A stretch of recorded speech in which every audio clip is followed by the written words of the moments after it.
Imagine waking up tomorrow and discovering that money no longer exists. No dollars in your wallet, no money in your bank account, no credit cards, no digital payments. Nothing. You walk into a coffee shop and order a coffee. The cashier says, "That'll be $5. You look at him and say, "I don't have dollars, but I have 3 chickens. He stares at you. "Okay, but I don't need chickens." So you offer him a bag of wheat. Still no. Then you realize the problem. If money disappeared today, buying something could suddenly become incredibly complicated. And that raises a fascinating question. Who invented money in the first place?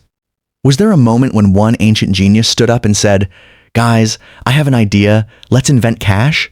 Not exactly. The story of money is much stranger. It began thousands of years before dollar bills, banks, or even coins existed. And surprisingly, money didn't begin with gold. It began with something much simpler. People trying to keep track of value. Hash the world before money. Thousands of years ago, human communities were becoming larger. People hunted, farmed, built tools, raised animals, made pottery, and traded with one another. If you were a farmer with extra grain, you might trade some of it for a tool. If you were a fisherman, you might trade fish for clothing. Sounds simple, right? Well, not always. Imagine you have 10 baskets of grain. You need a pair of shoes. Luckily, you find a shoemaker. You offer him some grain. But the shoemaker doesn't want grain. He wants a goat. So you find someone with a goat. But that person doesn't want grain either. They want a fishing net. So now you need to find a fisherman who wants grain and has a fishing net. Congratulations. You haven't bought shoes. You've accidentally started your first ancient scavenger hunt. This was one of the major problems with direct barter. Economists call part of this problem the double coincidence of wants. For a trade to work, both people need to want what the other person has at the same time. And as communities became larger, that became increasingly difficult. People needed a better system, something that almost everyone would accept, something that could represent value. And that's where the story of money really begins. Hash money before coins. One of the earliest major developments wasn't a coin. It was accounting. Thousands of years ago, civilizations in Mesopotamia developed sophisticated systems for tracking goods, labor, taxes, and debts.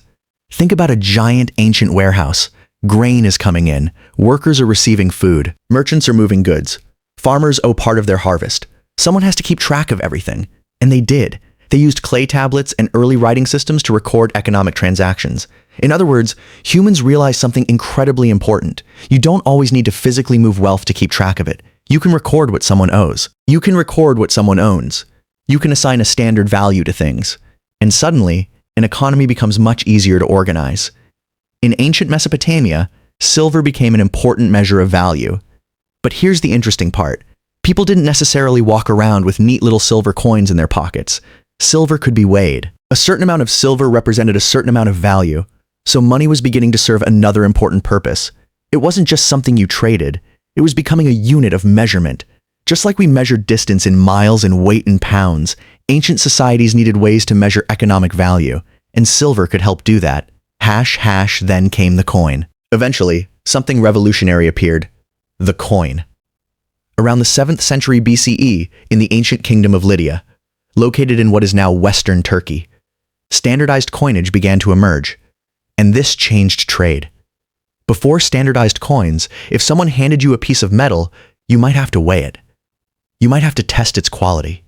You might have to negotiate over its value. Imagine trying to buy lunch while carrying a tiny scale.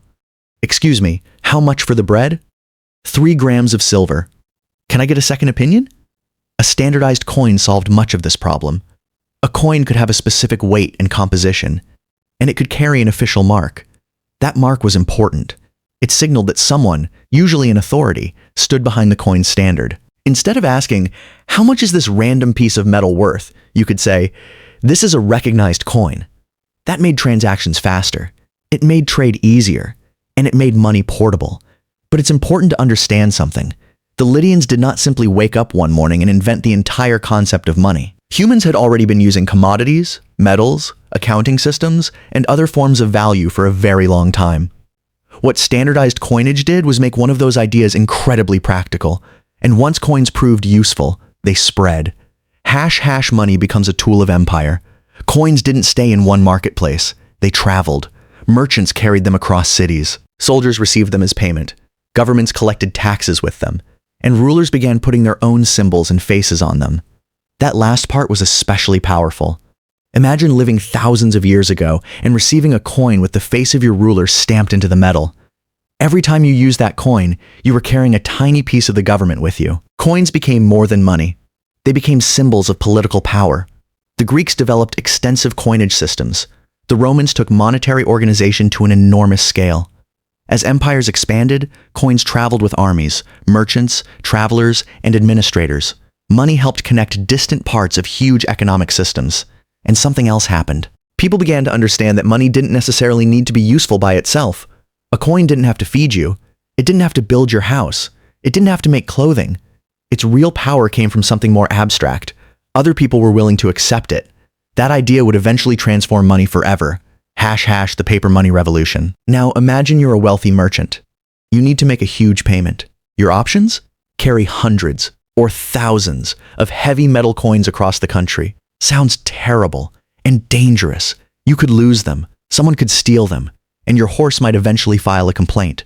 So humans started looking for a better solution. And one of the most important developments came from China. Paper money developed gradually, with earlier forms connected to merchants and deposits, and government-issued paper currency becoming especially significant during China's Song dynasty. The basic idea was brilliant. Instead of carrying huge amounts of heavy metal, you could carry a lightweight piece of paper representing a certain value. Now, money didn't have to be made from something physically valuable. It could represent value. That's a massive change. Think about it. A piece of paper might cost almost nothing to produce, yet society could treat it as worth much more. Why? Because people trusted the system behind it. If everyone believes the paper can be exchanged for goods and services, that paper becomes economically useful. Money was becoming less about the material itself, and more about trust. From gold to modern money. For centuries, societies experimented with different monetary systems. Coins, paper notes, silver, gold, bank deposits, and eventually, modern banking systems became increasingly sophisticated. For a long time, many paper currencies were connected in some way to precious metals, especially gold. The idea was simple. A paper note represented a claim connected to something valuable. But modern economies eventually moved away from directly tying ordinary currency to gold. Today, most national currencies are fiat currencies. The US dollar is one example. The paper itself isn't worth $20 because the paper contains $20 worth of material. It has value because the currency is supported by the legal and economic system of the United States, and because people collectively trust and use it. And this is where the story gets really strange. Your money might not even be physical. Look at your bank account. You might see $1,000. But where is that $1,000? It's probably not sitting in a vault with your name written on a bag of cash. Much of modern money exists as electronic records. When you buy something with a debit card, no physical dollar bill travels from your bank to the store. Numbers change in computer systems. Your balance goes down. The merchant's account receives funds, and the transaction is recorded. That's it.